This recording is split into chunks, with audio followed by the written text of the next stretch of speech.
All right. Ladies and gentlemen, forgive me at this point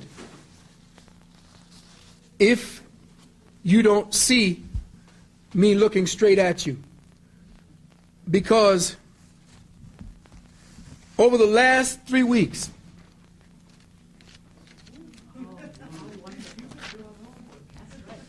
I have been invested in my books to come up with information for you about Christianity.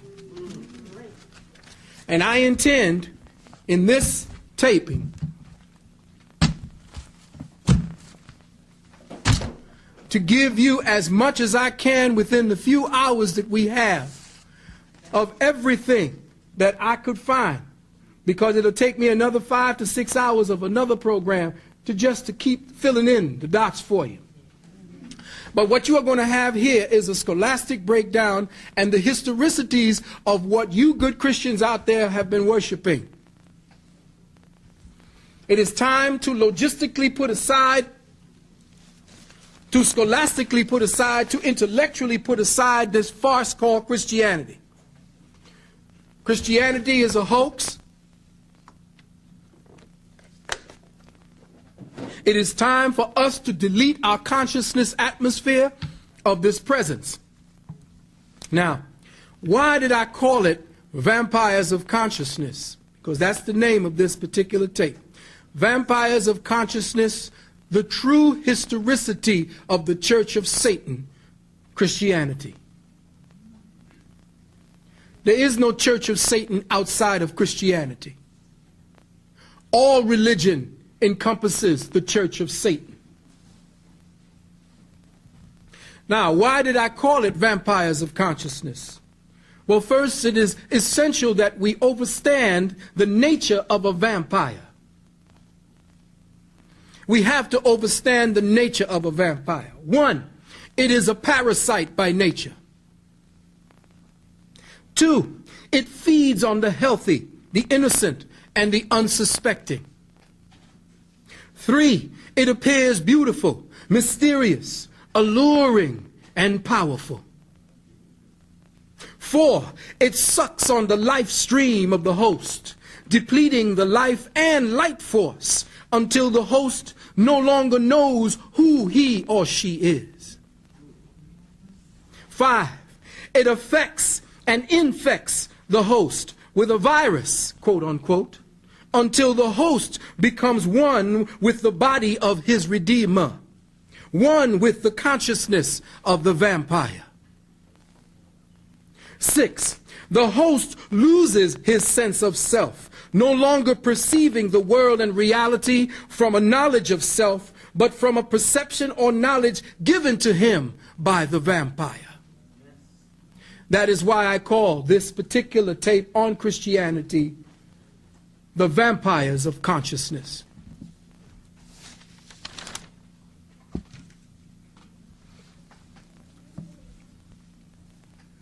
Christianity is crack for the mind and soul.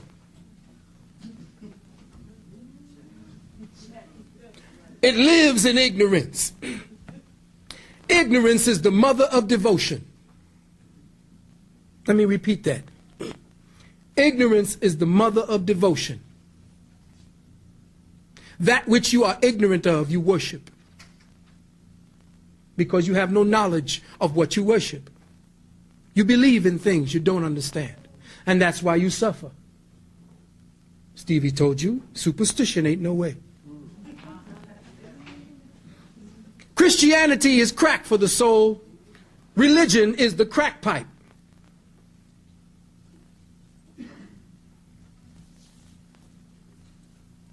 You need to go and check the book Edgar Allan Poe, The Pit and the Pendulum. What is The Pit and the Pendulum about? The Pit and the Pendulum was written by Poe about a story told by a prisoner who was in the dungeon of the Spanish Inquisition. In there, they described everything that went on in the Spanish Inquisition. Now, I didn't have all of the different books. I couldn't find it. I couldn't stay in the library long enough, and I couldn't get to all my books. Most of my books are locked away in storage. The ones that I did have, if you could see my room, I wouldn't even bring you up to my room, because my room is like a paper blizzard. I sleep on my work. All right, that's how focused I become every time I want to put a particular program together. So I wanted to put together, first and foremost, the books that were banned, deleted, or rejected by the Roman Christian Church as apocryphal. Now, the word apocryphal means uninspired. Uninspired simply means that, okay, this one can get through without telling too much. Here are some of the books that were deleted from the Bible. Now, let me first say this. To all you Christians out there who believe that your branch of Christianity is the one that say, oh, well, hey, that's Roman Catholicism. That's them. That's the Catholics. No, it ain't. Because the Catholics are your father and your mother. I don't give a damn what Christianity you worship. I don't give a shit what Bible you use. You are still using the texts that came out of the Roman Church under Constantine and the Council of Nicaea at 325. So you can call yourself a Lutheran. You can call yourself a Methodist, Episcopalian. I don't give a shit. You are still a Christian by any other name.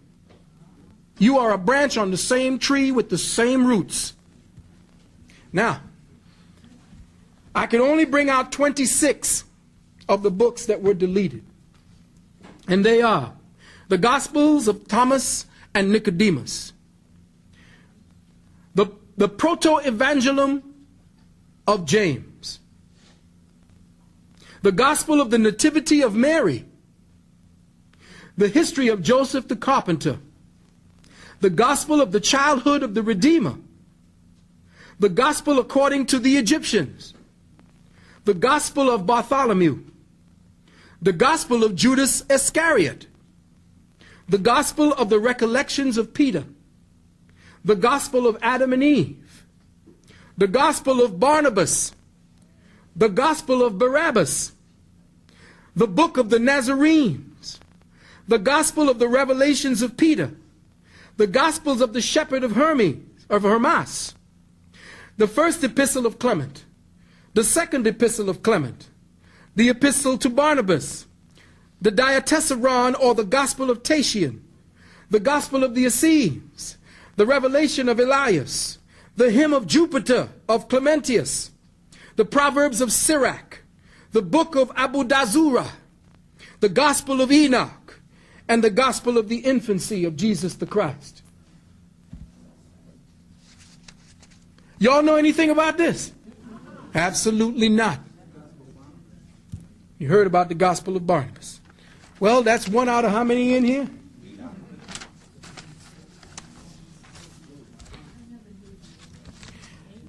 Now forgive the bottom of my head or the back of my head, because I'm going to be speaking to you from all of what I have written.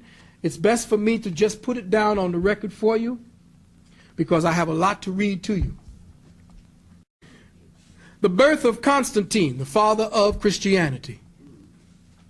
On the crossroads of the Balkans near a city called Naissus, Naissus, an illegitimate child was born in 274 AD to a rural barmaid who flirted freely with a Roman officer. The boy was named Constantine. He was born in the inn. This boy was ambitious. He joined the Roman military and quickly climbed up to the ranks of soldiery in the east. On the banks of the Danube River, for bravery in the battle on that Danube River, he was made a tribune. He rose to become a Caesar.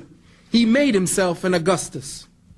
Patience, prudence, determination, and optimism brought this son of an innkeeper to the very banks of the Tiber at the head of an army. Now, I'm writing to you based upon my own literary license. You're actually listening to how I write. All right, so it may tend to take on flair because I like to do that.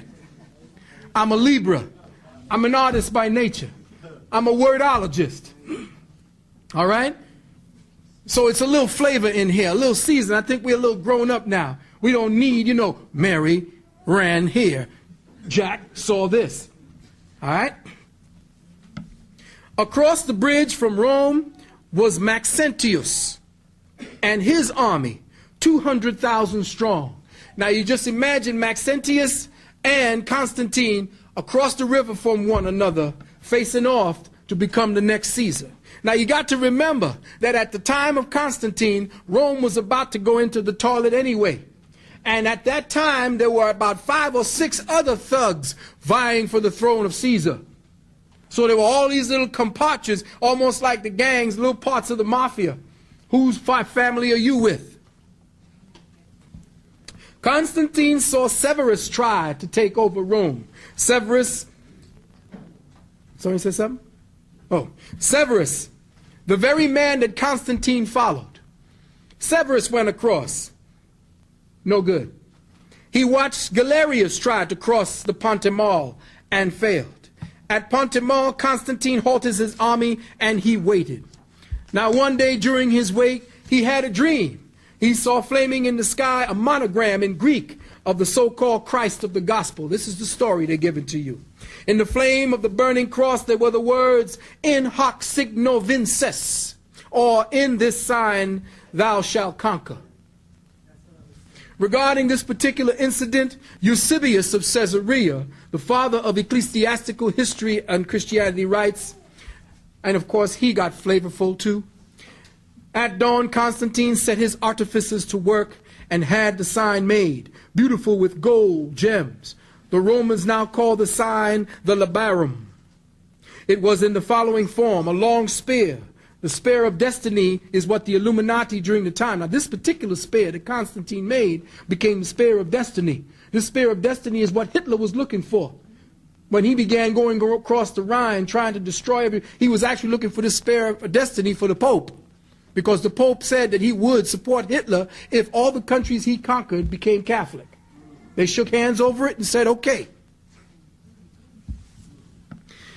Now, it was overlaid with gold, crossed by a piece laid over. On the tip of all was a crown, formed in gold and jewels interwoven, on which were placed 2 letters indicating the name of Christ, the Greek letter P being intersected by X exactly at the center. This was the first symbol of your Christ.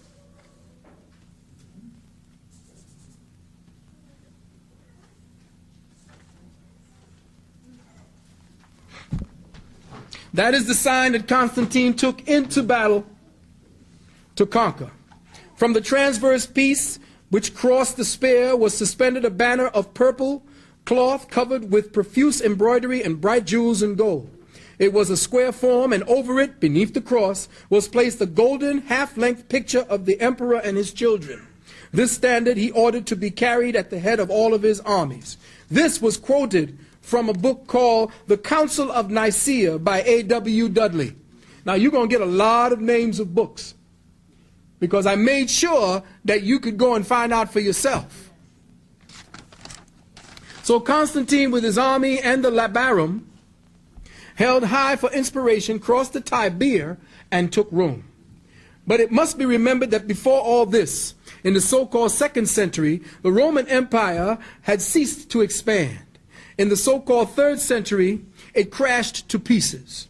So early in the 4th century, when Roman civilization was in the last stages of its own decline, there were as many as 6 imperial thugs fighting for the throne of the Caesars. One of them was Constantine. But Constantine had one advantage, one hook that he used to gain the upper hand. He discovered that the Christians, or the Christians at the time they were called, would fight for an emperor who favored their religion. They held strategic positions secretly both within and without the society. So he struck a bargain with the Christian bishops, reaped his reward in victory over his rivals, and for this success he made Christianity the religion of the empire and suppressed all other existing systems.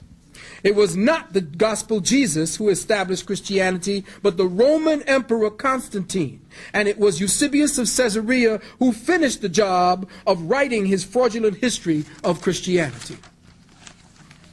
So who knows what might have happened to the cult of Christos had not Constantine adopted it as his state religion. The Roman and Greek scholars of that time mocked and dismissed this baby Jesus nonsense in the manger, and for that they paid with their lives.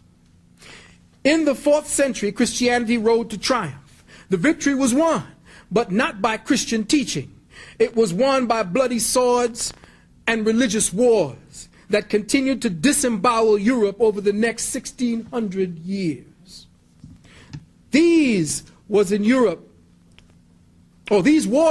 had not ceased. Look at Bosnia today. Bosnia today is a continuation of that Christian war. The Christian ministers of Rome thereafter were treated like kings because of Constantine. They were treated like royalty. Valuable gifts were made to the churches, and Constantine gave the palace of the Lateran to Sylvester, Bishop of Rome. This act was the beginning of the papal ascendancy. This palace was once the estate of Fausta, F-A-U-S-T-A, the wife of Constantine. Then began the systematic murder of these initiates of the ancient mystery system who refused to accept the new faith. Maxentius was Constantine's first victim. Maximian was his second. Licentius was his third. Galerius was his fourth. And you have to remember, as we go on, that he murdered his brother-in-law. He murdered his wife. And he murdered his mother. All of who would not support this new religion. Laws were instituted forbidding any other forms of worship in Rome. Churches were ordered built, and temples to the mysteries, which were actually schools at that time, at the command of Constantine, were put to the torch. In his work, The First Council of Nicaea, page 19, I'm giving you the pages, author Dudley writes, in all his orders respecting the church affairs, he acted like an ancient pope. This is Constantine. Heresies were cursed and condemned, and heretics deprived of their rights of holdings, meetings, and their houses of prayer were taken and bestowed on the Catholic Church. Their books were ordered to be sought after and destroyed. End quote. All persecution by the Church of Christianity, written on the pages of ecclesiastical history, began with Constantine and extends to the present day. The Christian emperor was the first to forbid free thought. You think about that. Big Brother ain't coming from no government. Big Brother has been with us for the last 2,000 years. In a group of writings called the Hibbert Lectures, a man named Renan translates, we search in vain through the collection of Roman laws before Constantine for any enactment aimed at free thought, or in the history of the emperors for the persecution of abstract doctrines. Not a single savant was disturbed. Men whom the Middle Ages would have burned, such as Galen, Lucian, Plotinus, all lived in peace, protected by law. Now, you got to remember, let's just take a little bit of prehistory before this happens. The light of the world had already been shining. Where was that? Chem, Egypt. Remember that all of the information, Rome was worshiping Isis, quote unquote. Rome was worshiping Krishna. These were all present. All were accounted for in Rome. Rome was essentially an open place where you can actually come and study, set up your own schools, and deal with your own teachings. There were at least 5 or 6 different forms of scholarship in Rome during that time. There were black emperors. They don't ever tell you about that. Septimus Severus was black. Constantine committed many atrocities, including the murder of, and I'm going down, Maximian, his wife's father. Basinius, his sister's husband. Licinius, his nephew. Sopater, his closest friend. Licentius, his other sister's husband. Crispus, his own son. Fausta, his wife, whom he suffocated in a boiling hot bath. She was his wife of 20 years. She bore him 3 sons. His own mother, whom he strangled with his bare hands. For all of this, the suppressing of free thought, the destroying of the ancient mysteries, the murder of all of his closest friends, and leading the church to victory over his enemies, he was canonized a saint. After his death, says Eusebius, effigies of this blessed man were engraved on Roman coins, sitting in and driving a chariot, with a hand reaching down from heaven to take him up. This is from a book called The Life of Constantine by Schlegel, Schlegel. Such is the legacy of Christianity, a religion based on bloodshed, fraud, lies, a religion founded by greedy fools and confirmed by an assassin, Constantine the so-called Great. The atrocities of Constantine were not just limited to those I previously mentioned, but he also bled to death his theopolitical rivals, threw the unbelievers down into wells, and caused countless to die in crusades to defend the faith. In the book titled The Decline and Fall of the Roman Empire, Gibbon, the historian, says, the Church of Rome defended by violence the empire which it had acquired by fraud. I ain't saying this. I'm putting it so that you, good Christians, could go back and tell your good Christian ministers who keep spouting that bullshit from the pulpit where they get it from. We ain't scratched the surface yet. Just gonna give you this is just running through the beginnings, because there's so much more to tell you. I got 3 or 4 books that I'm gonna read off to you. It's all right, they don't want to hear about it. They got one book, they're reading from a goddamn book anyway. So what makes this book the only book? They don't even know where this book came from. Do you know, you good Christians out there looking at this, to tell me I don't know what I'm talking about, where you think this book came from? You think God reached down with a hand and started writing on some paper because some ass put up a piece of parchment? You really believe that crap? Then you need to be enslaved. You need to be a slave. You don't even want to use the brain that God gave you. Now, Christianity was so full of shit that they even coined a phrase for the literature. They call it pious frauds. It's all right. Pious frauds were the sanctification of ecclesiastical lies. The following are direct quotes from Christianity's founding fathers, which depict the type of theological ethics practiced by them in drafting the books that would be later used as divinely inspired of God. To begin with, Jeremiah told the priests of his time that they were liars. Just go to chapter 8, verses 8 and 9. Jeremiah told you that the priests were full of shit. The priests read that and you don't get it. Who you think they are? And we see it again in 2 Kings chapter 22 verse 8. Hilkiah himself was a scheming liar, because Hilkiah came and brought some kind of book, he said, just came out of nowhere, presented it to the king. The king was so taken aback, he tore his clothes off and said, give this man anything he wants. The apostles themselves accused one another of being liars and blasphemers. Just read Revelations 2 verses 2 and 9. Read it, Revelations chapter 3, verse 9. It appears that the lying, scheming, and forgeries were continued by the Christian church fathers up to this day. T.W. Duane writes in a book called The Bible Myths. Now, this book is extremely hard to get. The only way you're going to get it is in a photograph copy form. T.W. Duane, in his book The Bible Myths, page 434, it was a common practice among the early Christian fathers and saints to lie and deceive if their lies and deceits helped the cause of their Christ.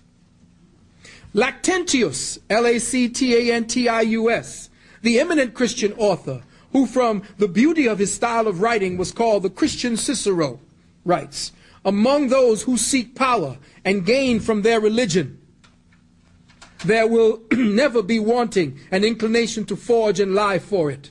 This is taken from Middleton's Letters from Rome, page 51.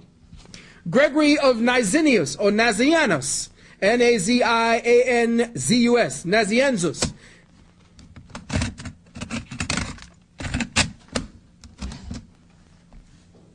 in writing to Jerome, now this is what Gregory, they picked up some of the letters that Gregory wrote to Jerome. He says, "A little jargon is all that is necessary to impose upon the people. Our forefathers and doctors have often said not what they thought, but what circumstances and necessity dictated. Eusebius, the celebrated bishop of Caesarea and one of the architects of the Nicene fraud that became Christianity, said in his ecclesiastical history," go into your books, your ecumenical schools, and look for Eusebius of Caesarea and get his book called the Ecclesiastical Histories. "Lies about Christianity came into being. Of this, Eusebius Gibbon, the historian, writes, the gravest of the ecclesiastical historians. Eusebius himself indirectly confesses that he has related only what might rebound to the glory, and that he has suppressed all that could tend to be a disgrace to his religion. Such an acknowledgement will naturally excite a suspicion that a writer who has openly violated one of the most fundamental laws of history has not paid a very strict regard to the observance of the other. And the suspicion will derive additional credit from the character of Eusebius, which was less tinctured with credulity and more practiced in the arts of courts than that of almost any of his contemporary." So what he is saying to you was, like a lawyer, he began to frame the truth. Because that's what a lawyer does. He doesn't necessarily give a damn if you kill somebody. He is about to frame the truth to get your ass off. Well, this is what Eusebius has done. The fact that he was a lawyer and the fact that he was a Christian made him doubly dangerous.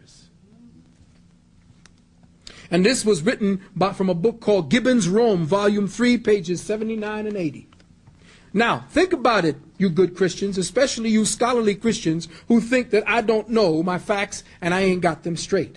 On what is this Christian religion based that certain information must be suppressed to save it from disgrace? Is it ever necessary to suppress truth for the good of any cause? Would the truth make men free, like John 8:32 says, actually disgrace the religious teachings of your Jesus Christ? In fact, throughout this entire seminar, we will expose the kind of work done by these early Christian fathers, who admitted that they suppressed all that they could tend to find that was disgraceful to their religion. We will see that A, the four Gospels are false.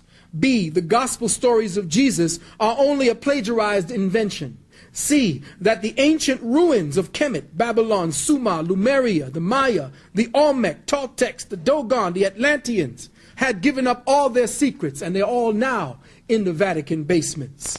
D, the Crusades from the beginning of Christianity to the present fundamentalist resurgence was an attempt to destroy and snuff out the revealing light of truth. In the book Histoire de Manichès, volume 2, page 568, the theologian Bessoudroit says, "We see in the history of Christianity, such I have related, a sort of hypocrisy that has been perhaps too common at all times. That church men not only do not say what they think, but do say the direct contrary of what they think. Philosophers in their cabinets, out of them they are content with fables, though they well know that they are fables. Nay, even more, they deliver honest men to the executioner for having uttered what they themselves know to be the truth. How many pagans and atheists have tortured and burned holy men under the pretext of heresy? Every day do hypocrites consecrate and make people adore the host or communion, though as well convinced as I am that it is nothing but a piece of bread." You Christians and Catholics out there, go up and get your communion. Y'all really believe that bullshit that that's Christ. Y'all really believe that motherfucker on the there is drinking the blood of Jesus. Y'all really believe that crap. Yet still, when you go down to buy a used car, if they were pulling the same bullshit they were in the church that they were pulling in that church, they'd be closed down by the Better Business Bureau. But what you would tend to be skeptical of with a used car salesman, you believe wholeheartedly with the priest. You suspend completely all of your common sense, all of your logic and reasoning to believe. To believe. We some sorry asses. The theologian T. Reeves, in his Apologies of the Fathers, as quoted in Taylor's Syntagma, page 170, writes, "It was a Catholic opinion among the philosophers that pious frauds were good things, and that the people ought to be imposed on in matters of religion. Thus, when institutions were founded on fraud, murder, deceit, and falsehood, then pious frauds are good things for those who depend on it for their power and profits from these institutions." Johann Lorenz von Moscheim, in his work Church History, Volume 1, page 198, writes, "It was held by the church that it was not only lawful but praiseworthy to deceive, and even to use the expedient of a lie in order to advance the cause of truth and piety." What more Orwellian bullshit can you read into that? Of this type of mentality, their own Bible has plenty to say. The law says, "Each after his own kind. Men do not gather grapes from thorns, nor figs from thistles." Matthew 7 and 16. Now listen carefully to me. All you Christians out there speaking the crap about, hey, we don't want to hear all the information. We don't want to hear all of the work that you went in talking, all the books by people who existed at that time. What Christianity is now, those weren't the real Christians. That's the excuse. That's the mind programming. Those weren't the real Christians. We're the real Christians. Well, your Bible itself says, each after their own kind. Men do not gather grapes from thorns, nor figs from thistles. Read Matthew 7 and 16. But also go to Luke chapter 6, verses 43 and 44. "For every tree is known by its fruits, and a corrupt tree bringeth not forth good fruits." Wait a minute now. All you Bible thumpers, I'm going to your Bible. And I'm going to repeat, go to Luke chapter 6. Because you believe this bullshit. But we're going to go to the book now. "For every tree is known by its fruits." The tree of Christianity, as it is practiced for the last 2,000 years, was planted in the soil of ignorance, of murder, watered with the blood of innocents, sprouted and spread its poisonous fruits across the land, exported it to countries at the point of a sword. And in your Luke, it states to you, that stupid argument to tell me that you are the Christians real now, but those were the Christians false back then. That the Catholics are not us. Oh, the Catholic is the church of Satan. We the real church. Where in the hell do you think you got this Bible from? But wait. Let's just take it a little bit deeper. Let's go into the Old Testament. We touched the New Testament. Let's go to the Old Testament and hear what they got to say about what Christianity was then and what you believe it is now. Let's go to Job chapter 14, verse 4. And it says, "No one can bring a clean thing out of an unclean."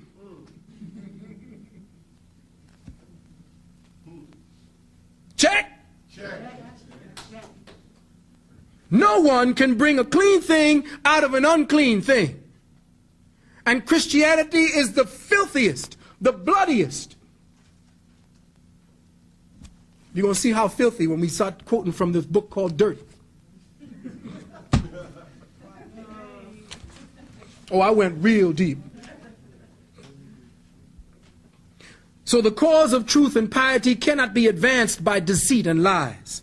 These only bear fruit after their kind. Listen to me, brothers and sisters. The cause of truth and piety cannot be advanced by deceit and lies. They bring fruit after their kind. And this is exactly what this society reflects today.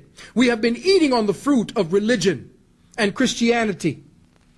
We have been nurtured by this poison, and so every part of our thinking process has been polluted. Everything that you learn in school, everything you go to science to study, everything you go to the medical schools to study has been tainted, was started on the vine that Christianity planted. The fall of man and the salvation of man through Jesus Christ is a monumental fraud. There is no Jesus Christ. Never was a Jesus Christ. And I say that with all knowledge. I don't say it with a faith that I know there's another Redeemer. The only Redeemer is here sitting in this room. Us. We redeem ourselves from our stupidity. We redeem God. God don't redeem you. If you understood what God was, God is a malicious, unfeeling, unconscious force that we bring consciousness to by our existence. We are the civilizers of God. And that's some kind of something like this. Whoa, where you, Reverend Valentine has lost it.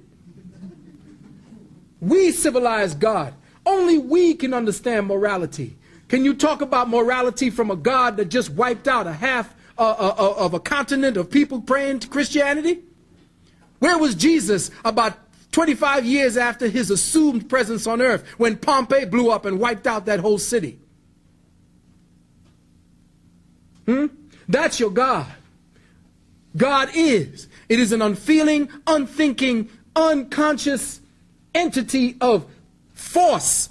That's all you can say it is. That which we are is God in acknowledgement of itself. We put the civilizing energy into God. It is us that will redeem ourselves from the ignorance and our ignorant acts. Isaac de Casaubon, the ecclesiastical scholar, quoted in Taylor's Diegesis, page 44, as well as in Gill's Hebrew and Christian Records, volume 2, page 19, and writes, "It mightily affects me to see how many there were in the early times of the church who considered it a capital exploit to lend to heavenly truth the help of their own inventions, in order that their new doctrine of Christianity might be more palpable, readily allowed by the wise among the Gentiles. These officious lies, they were wont to say, were devised for a good cause." Again, from Taylor's Syntagma, page 52, he quotes the Orthodox Christian scholar and Englishman Dr. P. Burnett from his thesis De Statu Mortuorum. Quote, "He purposely wrote his thesis in Latin that it might serve for the instruction of the clergy only, and not come to the knowledge of the laity, because too much light is hurtful for weak eyes." He not only justified but recommended the consummate hypocrisy of Christianity, and urged the clergy seriously to preach and maintain the doctrine of secrecy, the reality and the eternity of hell's torments, to maintain the fact that there was a hell when there was not, even though they themselves should believe of no such thing in kind. This bullshit can be read by the work of Eusebius himself. And I wrote the word bullshit there. He writes a ridiculous story about a king named Agabus who wrote a letter to Jesus and what Jesus wrote back in reply. This was in the Ecclesiastical Histories, Book 1, Chapter 14. Now here's a gem for you good Christians to check up on. Paul, the so-called apostle, admits to forging, lying, and deceiving for the sake of Christ. Let's turn to Corinthians 12, verse 16.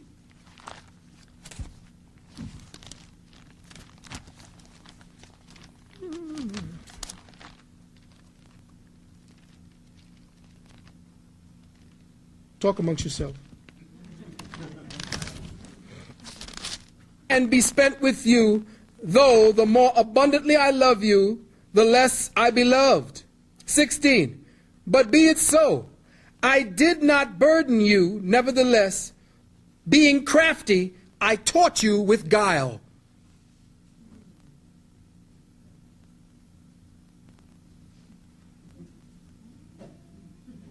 Oh, it's in your Bible. Oh, we ain't even got to the meat yet. 2 Corinthians. But they not only lied, deceived, and committed forgery, the Apostle Fathers absolutely destroyed all evidence against them and their crimes. They destroyed all evidence of the bogusness of their religion. If there is anything that is certain about the Church Fathers and Christianity, is that they always seem to be afraid of too much light being shed upon them and their true history. And remember what your Apostle John said in the 3rd chapter, verse 19 and 20. Let's read it out loud for all you good Christians to hear. We'll go to John.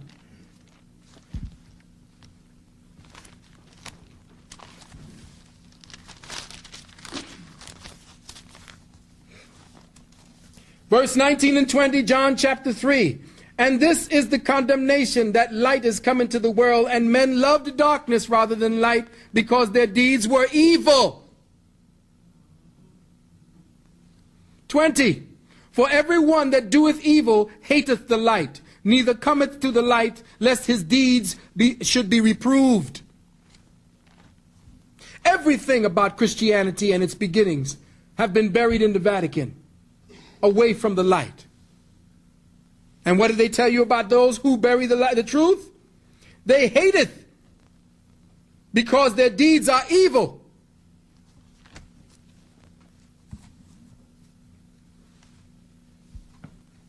I myself, here and now, in all the subjects that I attempt to teach to you, ascribe wholeheartedly to John 3, that you got to come out into the light. Which reminds me that I know this tape goes down to different places, because I get calls from all over the country about these brothers and their tapes. And there's some people down in Atlanta who's spreading some vicious gossip about me, and I want to put it out to them. I think I know who it is. Now, the gossip went by way of Chicago to New Jersey and then got to me. See, they don't know who I know. And they don't know that there's certain people that's very close to me that already know who I am and what I do. Now, I ain't never pretended to you that I was holier than thou, was I?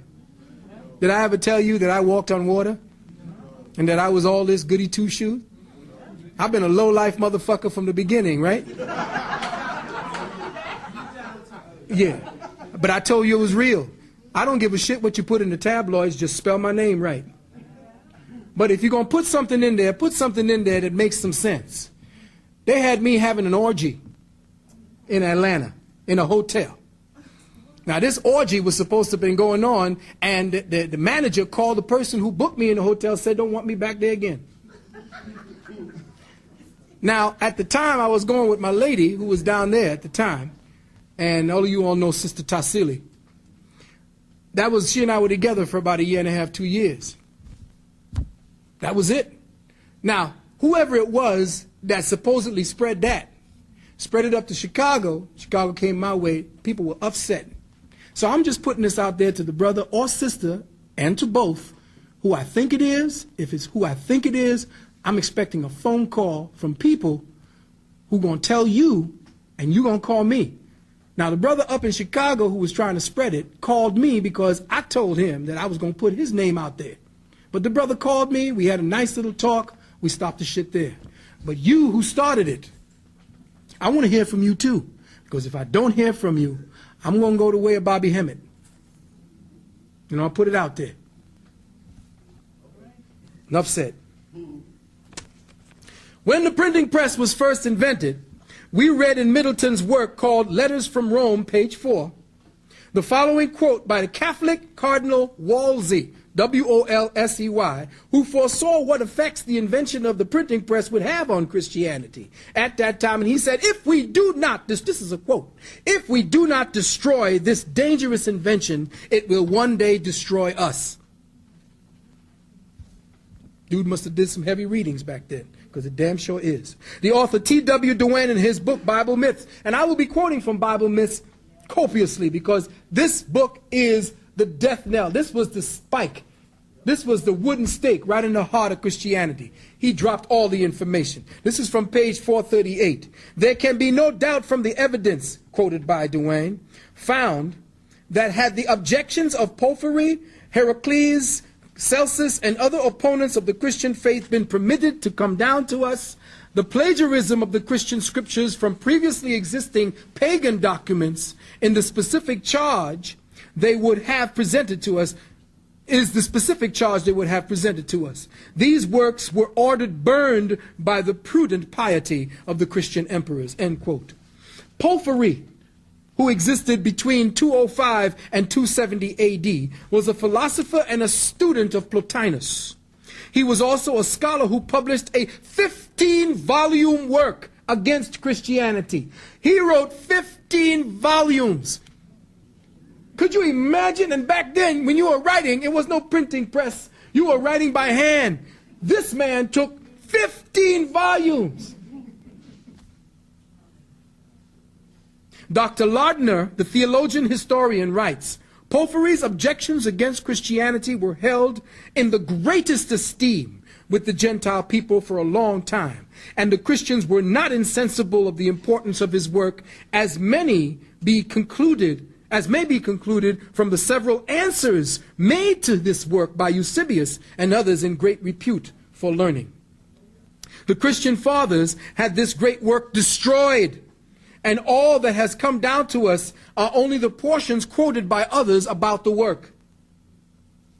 Celsus, who lived in the 2nd century AD, wrote a work entitled The True Word by Celsus. You need to go into your Catholic libraries. And he wrote it against Christianity. Doubt if you might find it there. You may find it in the Theosophy Lodge on 72nd Street. It too was destroyed by the Church Fathers. Any writings about Celsus would most likely be quoted from other people writing about Celsus. The chief source of knowledge about Celsus came from Origen and the works written against it. Now, Origen was so screwed up. Let me tell you about what Christianity did and what they've been destroyed, what they didn't realize about Christianity. Origen was so completely out of his mind about Christianity, he had his wood cut off because he believed that his wood was leading him into sensual pleasures that were bedamned about it. He had the bad boy cut off because Christianity told him, and in the time when Christianity began to flower through the 1st, 2nd, and 3rd centuries, mortification became the order of the day. The filthier you are, the more mortified you became, the closer to God was the actual principle. That's what they told you. The filthier you were, the closer you were to God. Now we continue with ecclesiastical lying and forgery. Bishop Warburton states, a lie has no legs and cannot stand, but it has wings and can fly far and wide. Lord Montagnier writes, a liar would be brave before God while he is a coward before man. My brothers and sisters, it required an age of darkness, at least 1,500 years, to force the doctrine of Christianity onto humanity, and it has required a steady and continual darkening of the mind to make people believe in that doctrine. But the student of metaphysics will be released from that darkness. Much of the works of the early philosophers who produced some potent arguments against Christianity, but as mentioned earlier, they were sought out and destroyed by the early church fathers. For example, the thesis of Celsus was sent to Origen by a man called Ambrosius with a request that he should refute or argue with it. Origen set about the task of doing this, and it was from Origen's responses that we learned about the arguments of Celsus. His writings are capsulized as follows. Celsus did not believe in miracles or the supernatural. He understood universal law to be the regular orderly orders of the day with no variation. He asserted that the only possibility of the existence of such a person as Jesus of the 4 Gospels that he could conceive depended upon him being a demon, based on all the shit he did in the Bible.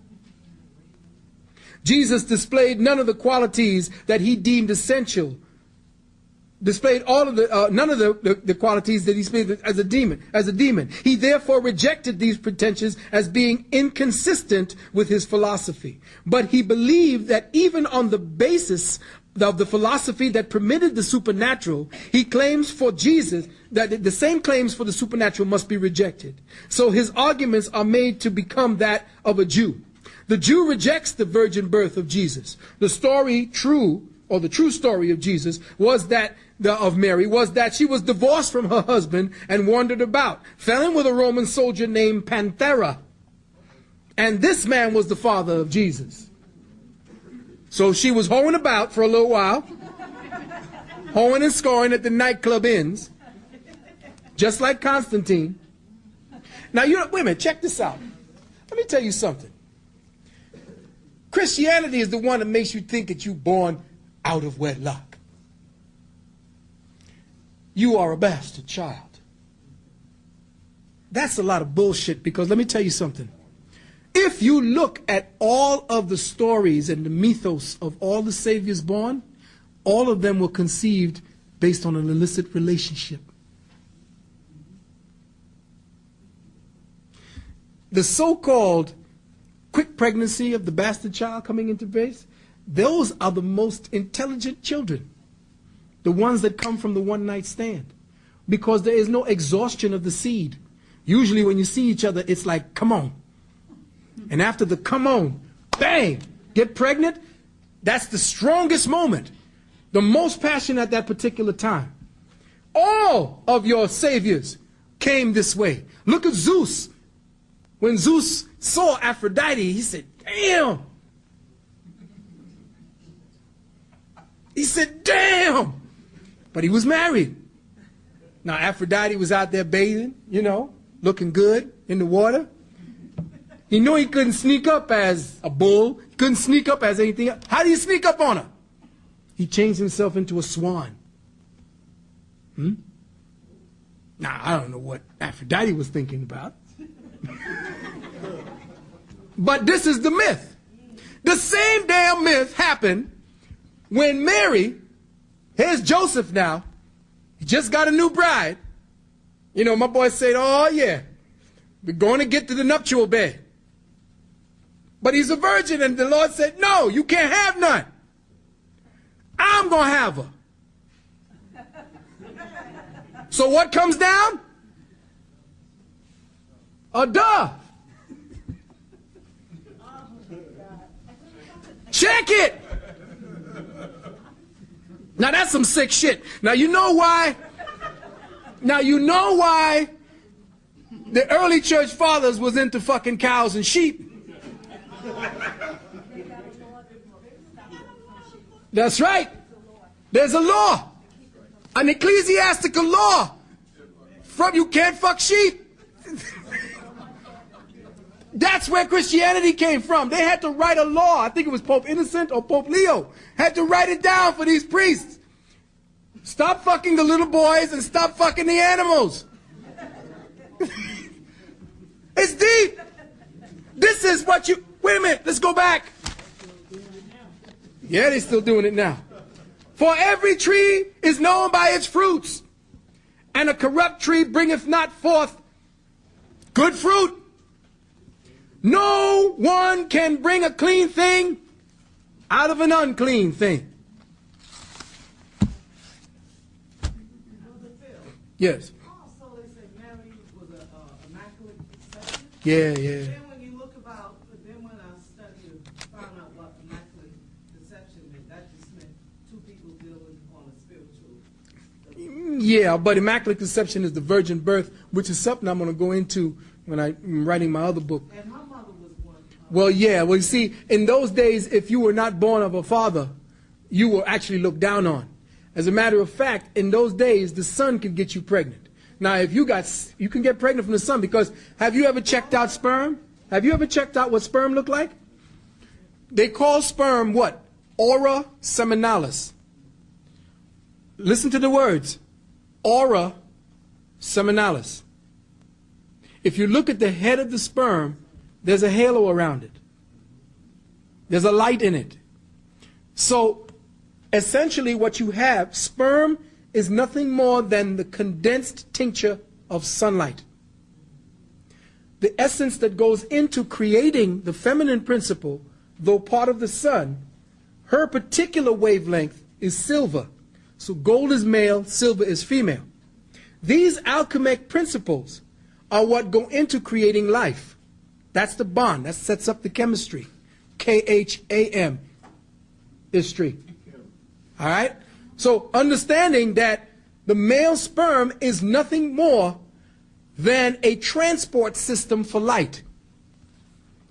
And it is actually not the sperm that's creating the implosion that creates the explosion called life. It is the light that it is bearing. Okay? Check? All right, now. As a matter of fact, when the story goes that when Joseph found out she was pregnant, he took her back to the temple where he got her. He said, what the hell's going on? And then they said, when Elizabeth said, hell no, get out of here. When got her husband, who was the head of the temple in Jerusalem at the time, and he got the soldiers to kick Joseph out. That's why they had to leave. Take her. She's yours now. Now, the argument goes as follows. One, if Jesus was God, as you hear John 1:14 states, would he have chosen such wicked and worthless men as we find in his apostles? Because they were stupid. Two, if he knew that Judas would betray him, why did he make Judas his companion? Three, these are logical questions. Three, the story of the crucifixion and the resurrection are especially stupid and absurd. Jesus was condemned publicly before the eyes of all. No one could doubt this. If he rose again, why did he not make his justification as public as his condemnation? Would he not have confronted his judge, his accusers, the general public, and given irrefutable proof and evidence that he was not a fraud, but he was the Son of God? Four, who saw Jesus after he rose from the dead? A half-insane woman and one or two of his followers. Now, wait a minute. I'm the Lord come down in the flesh. I'm standing before everybody in the Sanhedrin in the crown of thorns being persecuted, talking shit. Yet, to prove who I am, I come back to the dead just to stay in hiding? If your divine purpose, as all these priests keep telling you, was to come and show the lowly people what was going down by your sacrifice, by hanging on the cross, by dying and then coming back, why would you not let everybody know? In the second part of his thesis, Celsus tests the beliefs of Christians by philosophical principles. He shows that the Chemites and the Greeks previously taught all that was true to Christianity and had it in a nobler and better form. He ends his document with a practical note to all Christians. Give up your stupid separatists and your tendencies to separate, to stop worshiping demons, and to join in all civil and military duties imposed on citizens of the state. He goes on to say that God is God and beautiful and blessed. He therefore cannot change. For if he were to change, it would only be for the worse. Therefore God cannot come down as a man. This is what he's saying. See? Check it out now. Has he not the power to do all things without assuming a material body? Does he not know all things? Is he not able as God to do everything that he would do as incarnated God? And no real advantage is gained by men, for they do not know God any better by seeing him in a bodily form. God must be seen by the soul of the Spirit, and men are deceived if they imagine they know him better by seeing him in a corruptible body. You understand what I'm saying? The only time you should be seeing any God is within and from within. Anytime you see any man walking, you get sick and tired of looking at him. You're seeing him eat, piss, shit, and they say, well, damn, he's just me. Wouldn't he have served it better than to come down and did something else? Than to come down as we were? What is it being said that you are that? I know I got a little perverted slant on shit, don't I? All right. All right. I just wanted y'all to know that, I don't abjure the Christians themselves. I abjure the ignorance under which they are comatose. They got the bite in the neck. You can see the 2 teeth marks when a Christian comes up. You can see the Walking Dead when they ring your doorbell and put that awake in your face. They look dead.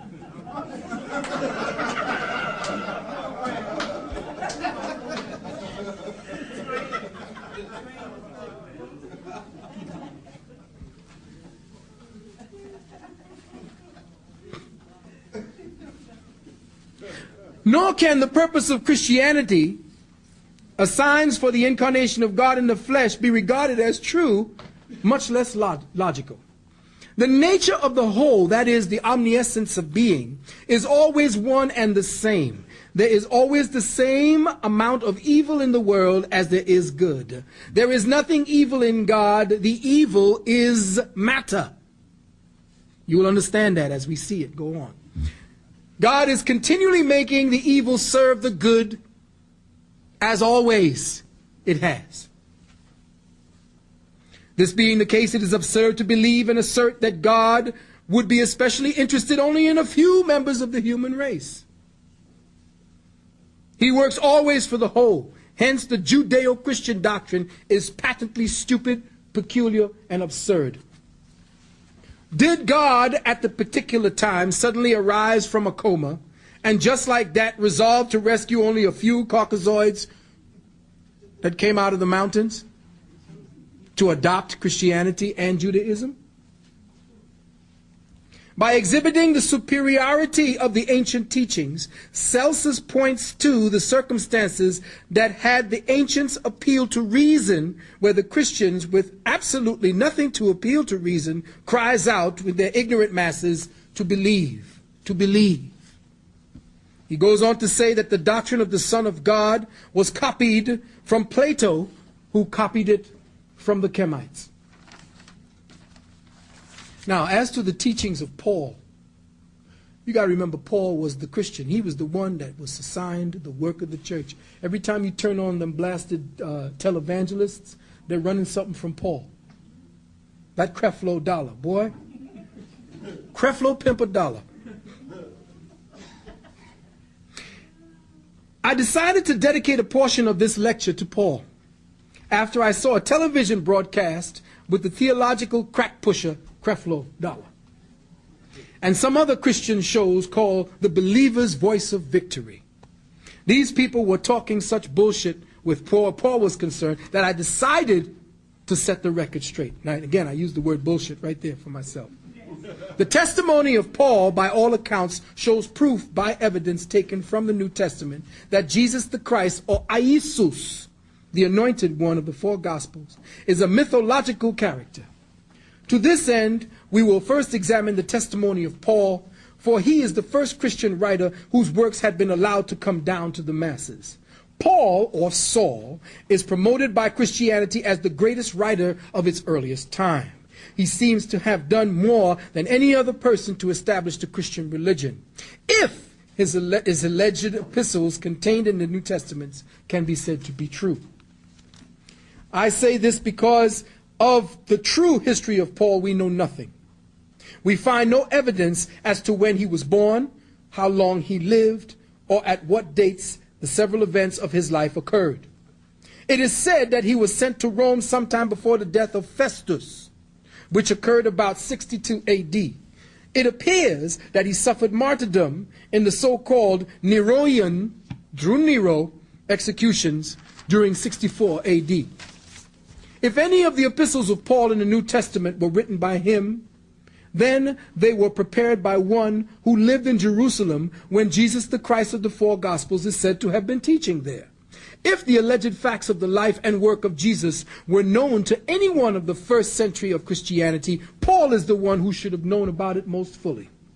If Jerusalem was the place of Paul's education, now you can look in Acts chapter 22, verse 3. They tell you that that's where he was taught. Then his education must have been going on at the time of the preaching and the death of this person called Jesus. This makes this inquiry and investigation even more eerie and strange if Jesus were a real person, that is, living and preaching at that time, that Paul never met him, much less knew anything of his teachings, since, as we were told by the Bible, that the fame of Jesus went out all over the world. Now you could talk about that. Matthew 4 and 24, Matthew 9, 26 and 31, Matthew 14 and 1. Mark 1 and 28, Luke 4, 14, 37, Luke 5 and 15. All of these are the Bible depictions that tell you that Jesus and his ministry were known throughout the world. Where was Paul? That he heard and knew nothing of these things. Paul admits that he never saw Jesus, except in a damn vision. Go to Acts 18 and 9. Go to Acts 9, 3 to 5. Go to 1 Corinthians 9, verse 1. Go to 1 Corinthians 15 and 8. You want proof? I'm giving it to you. Then it appears that he did not see Jesus in a vision, for the man that journeyed with him, those men who journeyed with him, stood speechless, hearing a voice, but seeing no man. Go to Acts 9 and 7. Go to Acts 26 and 14. He further states that the men with him heard not the voice. Go to Acts 22 and 9. Paul appears to boast of not seeing Jesus, not even meet him, nor even heard him. In Galatians 1 and 11, 11 and 12, Paul says, the gospel which was preached of me is not after man, but neither receiveth it of man, neither was I taught it, but by the revelation of Jesus the Christ. Now you know somebody wrote them words into his mouth. Think. Apart from this line being an obvious forgery, Paul is professed to have derived his knowledge from supernatural sources, from dreams and trances and visions. Acts 9, verse 3 to 9, Acts 26, verse 13 to 19. Dreams and trances and visions appear to be the foundation of all Christianity, from Constantine to Paul. Read Genesis 46, 2 to 4. Read Exodus 11 and 5. Read Exodus 12, 29 to 33. Exodus 14 and 25. Acts 12, 6 and 7. Now I'm writing that, I'm putting these down to you to tell you that you could go to all of these, because all of your church fathers keeps telling you that the only way they got to know about God is in visions and dreams. So what makes them so damn special that you can't do the same damn thing? Why must they codify it and qualify it for you? Give it a name that you're going to kneel down and genuflect and worship to. Why don't you give it a name? Out of these dreams, visions, and trances came the works that we accept as the word of God. And we accept it or we be damned. Ye must accept the book, because what? This is the word of God, the inspired word of God. Ye be born again or be damned. The silence of Paul relative to the alleged miracles of Jesus is difficult to understand. Nowhere in Paul's epistles does he speak about the wondrous works of his Jesus the Christ. Why is that? Of course not. All these miracles is hard to understand, and I will display the particulars so that all of you good Christians who believe in belief rather than reason. 1, Paul says he was reared and educated in Jerusalem. You can read that in Acts 22 and 3, Acts 26, 4 and 5. 2, as proof of his residency, he is documented as having consented to the stoning to death of Stephen. Read Acts 8 and 1. 3, Paul is advancing the cause of Jesus, but makes not a single specific reference to anything he ever said or did. On the other hand, he quotes quite freely from other prominent people. For example, in Corinthians 1, verse 2 and 9, Paul quotes as scripture a passage which both Origen and James admits was taken from an apocryphal work called The Revelation of Elias. It's one of the books they took out of the Bible. 2, in Acts 17, verse 28, Paul quotes verbatim et literatim from the phenomena. Now, phenomena written by the Greek poet Aratus, and from the hymn of Jupiter of Clentus. This is, if you read in Acts 17 and 28, this was taken from a Greek poem called Aratus, or the poet called Aratus, and it was a hymn to Jupiter. 6, the saying, evil communications corrupt good manners, in 1 Corinthians 15 and 33, was quoted by Paul from the Face of Menander, one of the 7 wise men of Greece. This was a book. The Face of Menander was one of the teachers in Greek, and it says here, he took the word, evil communications corrupt good manners. This, 1 Corinthians 15 and 33, was taken directly from that work. In the book of Titus, chapter 1, verse 12, he quotes from the Greek poet Epidentes and calls him a prophet. But with all the above, he never quotes from the Gospels of Jesus, from the 4 Gospels, not once. Why is that? 8, he never mentions the virgin birth in Matthew 1. Pardon me. Fine Paths of Consciousness, tape 1.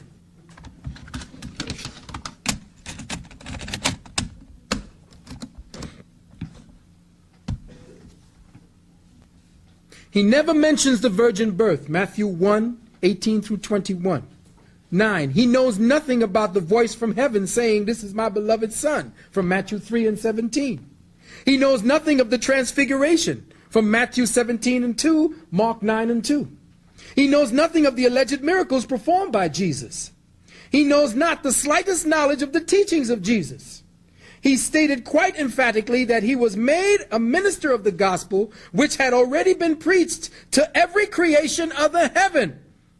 Read Colossians 1 and 23.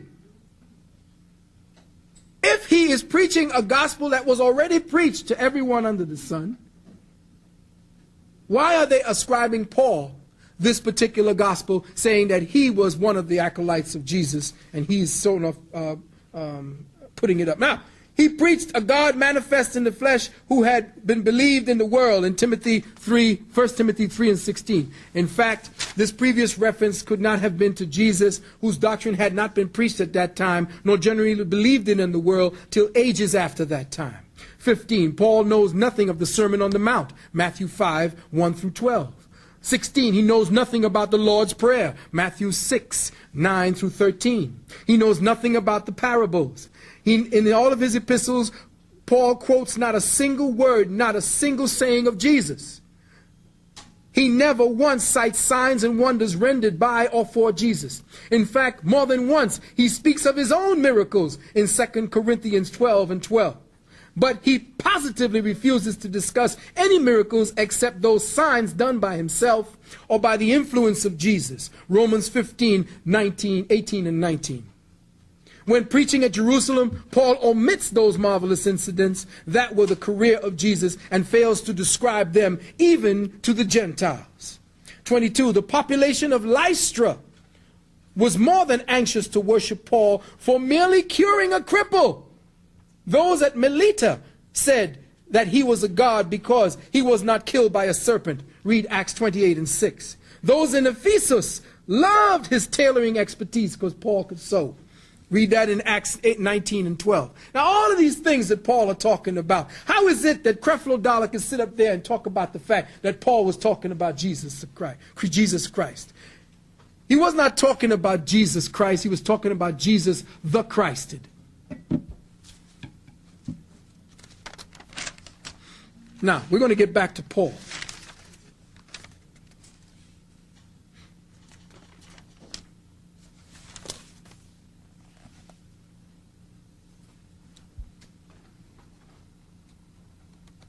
In the oldest Gospels, there appears in Matthew 2, verse 4, where the Christ should be born. Matthew 11:2 reads, John hearing in the person the works of the Christ. The Christ. In the same gospel, it is also stated that Jesus said to his disciples, whom say ye that I am? And Simon Peter answered and said, thou art the Christ. Then charged his disciples that they should tell no man that he was Jesus, the Christ. In Greek, it was Christos. Hindu, it is Krishna, and it means the anointed. Now, the word Christ was used very liberally at that time for great potentates. Cyrus, the king of Persia, was called the Christ. Mithras of Persia was also known as the Christ. Heru, or Horus, was known as the Christ. Bel Minor was known as the Christ. Io was known as the Christ. Adonai was known as the Christ.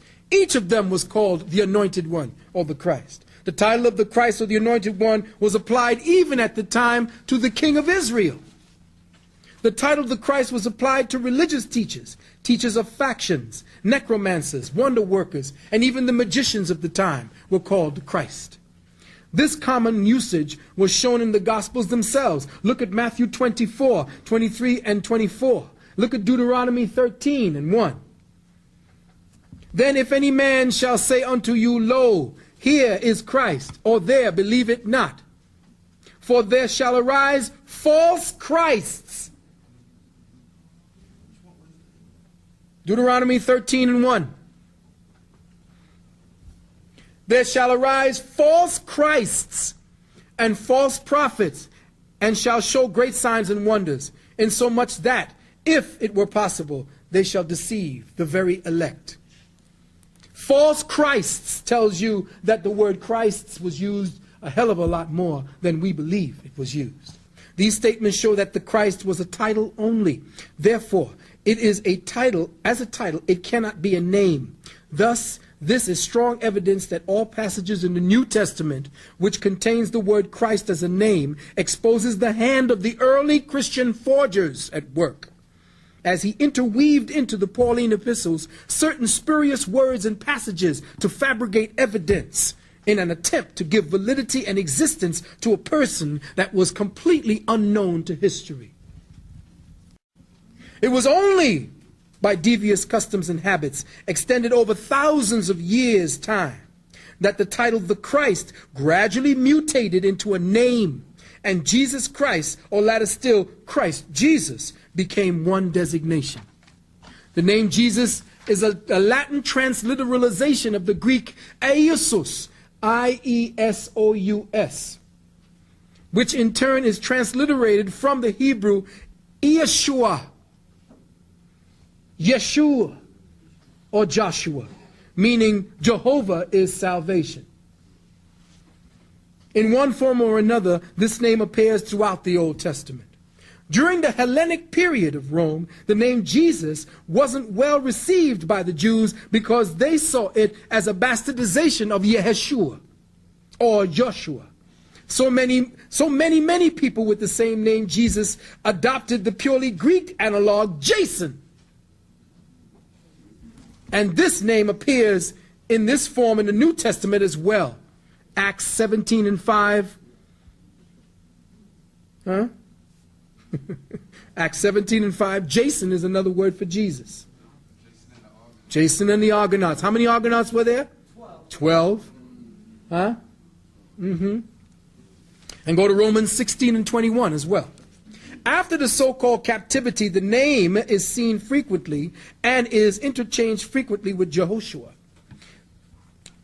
the successor of Moses, who is called Jesus more than once in the New Testament. Look at Acts 7 and 45.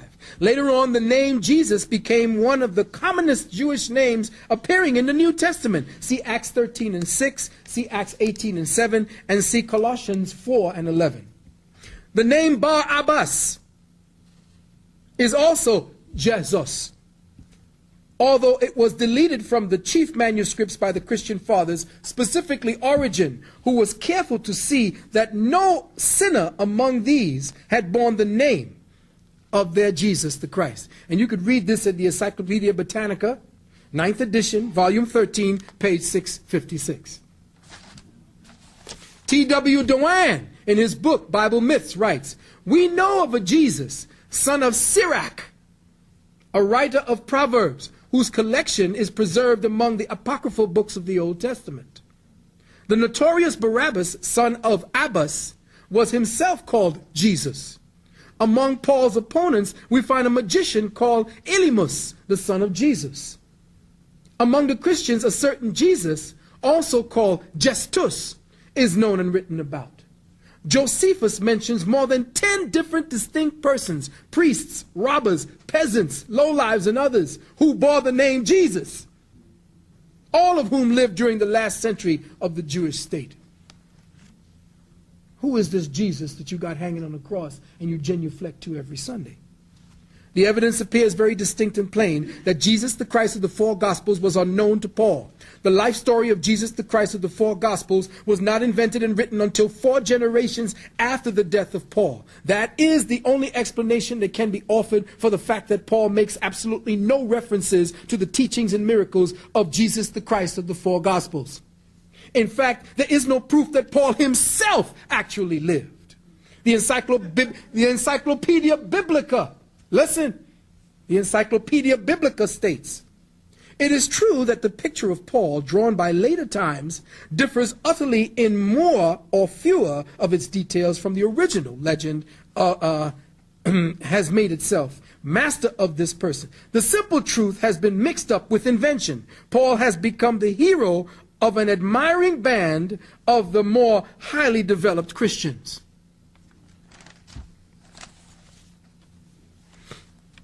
Now, Marshall J. Gauvin, Gauvin, wrote a book called "Did Jesus Really Live?"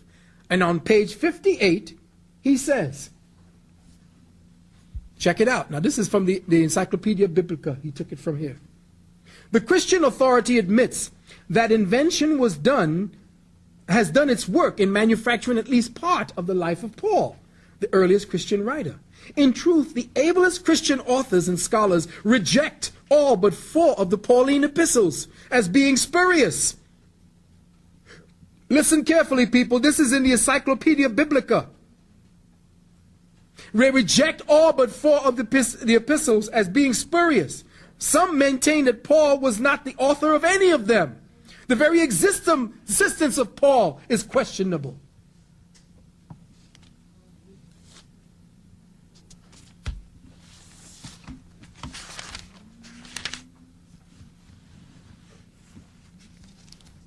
Give me a chance to get my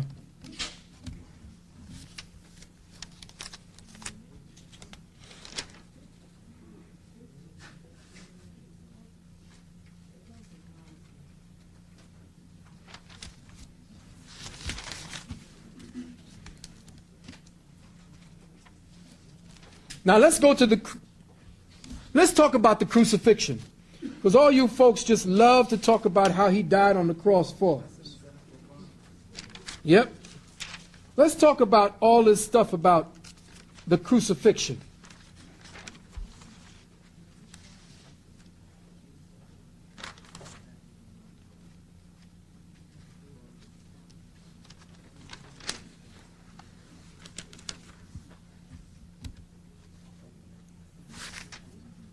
Okay.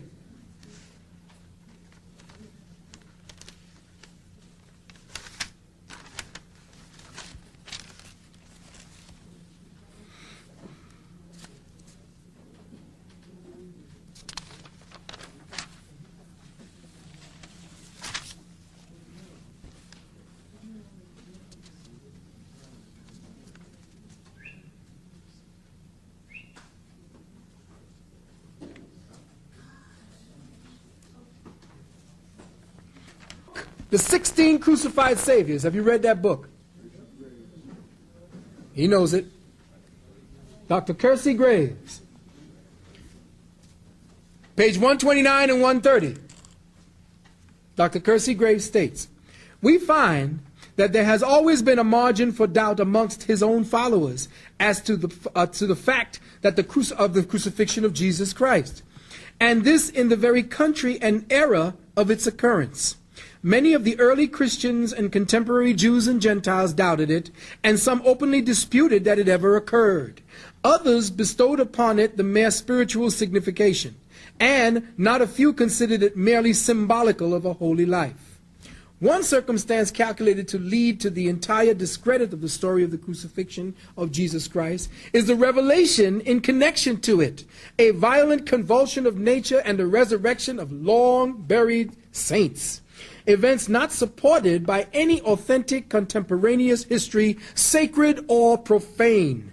As these events must be set down as fabulous, they leave the mind in doubt. Listen to what he says. They leave the mind in doubt with respect to the fact of the crucifixion itself, especially when the many absurdities involved in the doctrine of crucifixion are brought into view. The connection with it, some of them so palpably erroneous that an unlettered idiot could see and point them out.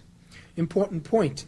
If the canonization of saints did not take place until after the establishment of Christianity as a state religion, who in the hell are these saints that rose from the dead when Christ had just died? Think. In your Bible, they said that the saints were resurrected at the death of Christ. Which saints? Conjures up pictures of Michael Jackson and, dun, dun, dun, dun. Thriller! You think about it. The saints arose from the dead at the time Jesus died, but Christianity did not come into being until what? 300 years afterwards. But the saints rose at the time. Yeah, okay. I'd like to know who the names of these saints are. All right. Who is it? Elijah, Job, Jeremiah, Samuel? Who? Huh? Now, what event did they say led to the crucifixion of Jesus? Let's look at John 11, 47 to 53. Come on, John.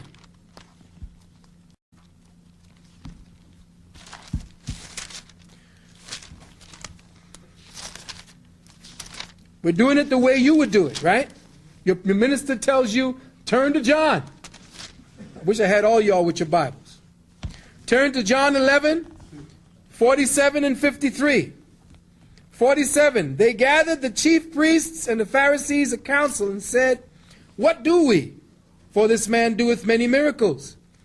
48, if we let him thus alone, all men will believe on him, and the Romans shall come and take away both our place and nation.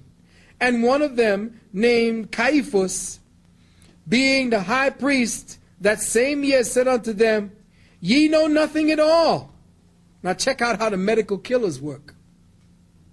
Nor consider that it is expedient for us that one man should die for the people, and that the whole nation perish not. Don't that's what they say about keeping the fact that they kill people in the hospitals constantly?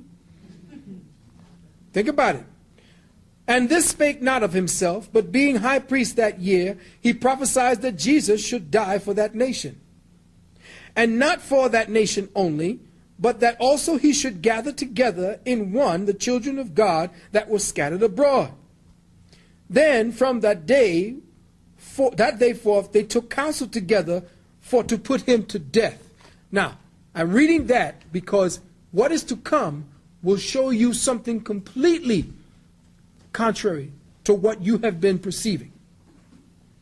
Now, the specific thing about putting him to death, his miracle of raising Lazarus from the dead, on learning of it, the Jewish council met, and from that day forth they took counsel together for to put him to death. This is the most improbable and ridiculous statement if you know the truth about Roman history at that time. And it's an insult to reason if you look at it deep enough. First of all, who would kill a man if he could raise a festering corpse back to life? I'll be going back to all my peoples. Yo, they're going to want right there. Raise him, raise her, leave that motherfucker. Raise him. There you go. All right? If this crucifixion was a fact instead of a fable, it seems odd that the four Gospels contain so many contradictions about this one event. Ain't nobody got it straight. For example, the Luke version states that a multitude followed Jesus as he went to his execution, and also a woman wailed and lamented him, Luke 23 and 27. But the other Gospels don't seem to agree. John says that he and Jesus' mother, along with Mary Magdalene, his wife, by the way. See, Mary Magdalene was his wife. There were many Marys. All right? And that's another story I'm going to tell you later on to show you how, by the writing that in Jewish law, Mary Magdalene, based upon everything that they would do, that you said, I am not yet, that the things that Jesus was saying, would show you that they were following Jesus' Hebrew law or Jewish law, and that the only role that Mary Magdalene could have been playing was one of Jesus' wife, because of what it is that Jesus was telling her to do. And only the wife would do that. That's because they don't teach you Jewish history when they're teaching you Judeo-Christian history. Matthew denies John's account. Now, John says that he and Jesus' mother, along with Mary Magdalene and two other women, were right at the cross at the execution. That's John 20 and 25. Matthew denies John's account. This is in Matthew 27 and 56. And so does Mark on 15 and 40, where the both of them state that Mary Magdalene with other women in Galilee were far off someplace. Luke says that the women of Galilee stood afar off. John said they were at the cross. Now check this. Just a couple of days before the crucifixion, Jesus had raised a man from the dead a couple of miles outside of town. This is in John 11, 43 and 44. He just raised somebody from the dead. This miracle alone, the Bible states in John 11 and 45, as well as John 12 and 9 and 11, many Jews at that time began to believe on him. That's what the Bible said. The Jews began to believe on him. And even the priests and Pharisees were constrained to witness and knowledge to his miraculous powers. Read John 11 and 47. The priest was saying, damn, this boy got the flavor. Yet, Matthew, Mark, and Luke know absolutely nothing of this incident because they don't talk about it. Why is it that John is the only one who knows about this man doing something that nobody should have been able to do? But instead they tell of this mocking and cursing and reviling by the spectators as he was suffering. Luke says that even the soldiers joined in on this type of conduct. You read Luke 23 and 36 for that.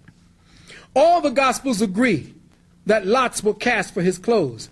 And you could read that in 22 and 18. Even the part about the thieves were in accordance with Jeremiah 48 and 27. Jesus was buried very privately by one man, though John adds another figure, I guess, to one to carry the foot of the corpse, I guess. John 19, 38 to 40. Perhaps both men were rich, as was the requirement in Isaiah 53 and 9. This version of a super simple and unwarranted funeral for a man that worked incredible wonders just a few days before stinks of churchism.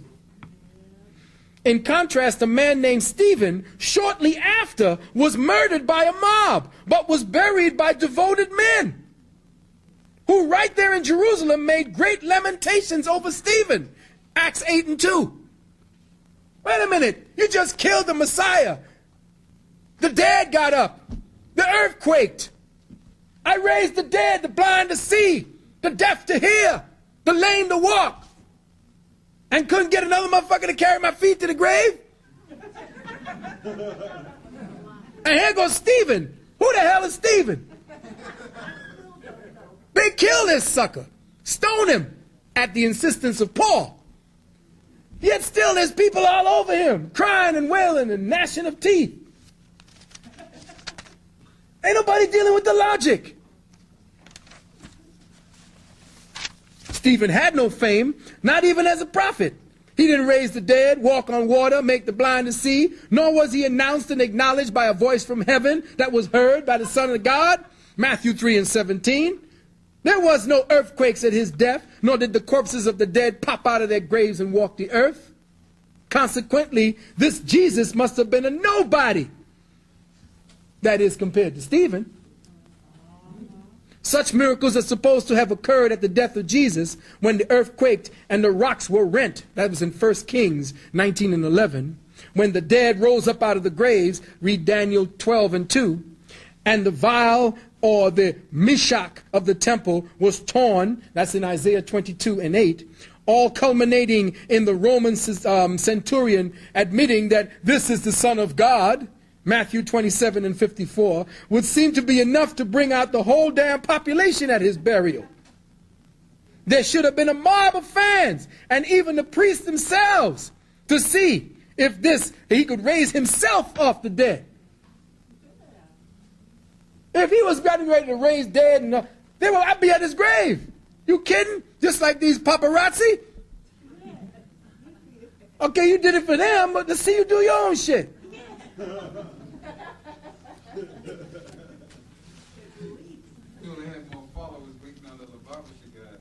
Yeah, at Coney Island, yeah. And he's still laying there dead and rotting. That's in Cambria Heights. Cambria Heights.